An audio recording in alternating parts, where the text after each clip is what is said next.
টি-20 র্যাঙ্কিংয়ে Glenn Maxwell কিংবা বিরাট কোহলির চেয়ে গিয়ে বাংলাদেশের তৌহিদ হৃদয়। বিশ্বকাপে তার এই পারফরমেন্স বলে দেয় বাংলাদেশ সেমিফাইনাল খেলার যোগ্য দাবিদার। তৌহিদ হৃদয়কে সামলাতে হিমশিম খাবে নেপাল। এবার তৌহিদ হৃদয়ের ব্যাটিং নিয়ে মুখ খুলেছে ভারতের সাবেক হার্ড হিটার যুবরাজ সিং।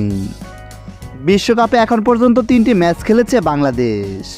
2টি ম্যাচ জিতে সুপার 8 প্রায় নিশ্চিত টাইগারদের। তবে সুপার 8-এর আগে নেপালের বিপক্ষে আগামীকাল মাঠে নামছে টাইগাররা। সে ম্যাচে নেপালের বড় আতঙ্কের নাম হতে পারে তৌহিদ হৃদয়।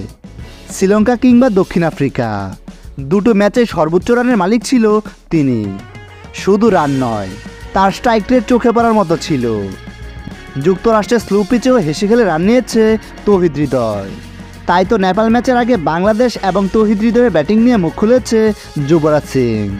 তিনি বলেন, এবারের বিশ্বকাপে তৌহিদ হৃদয় আলাদাভাবে আমার নজর কেড়েছে।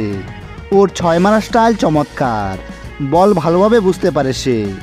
র্যাঙ্কিংয়ে তার স্থান ম্যাক্সওয়েল, বিরাট কোহলি কিংবা রোহিত শর্মার আগে।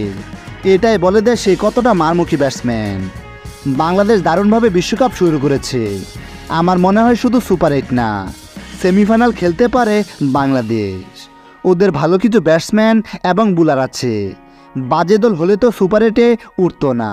সুপার 8-এ যখন উঠে যাচ্ছে তার মানে বিশ্বের যে কোনো দলকে তারা হারাতে পারবে। আর এমন কিছু হলে অবাক হওয়ার মতো কিছুই থাকবে না। প্রিয় দর্শক, যুবরাজ সিংয়ের সাথে কি আপনি একমত? কমেন্ট করে জানিয়ে দিন আপনাদের মতামত।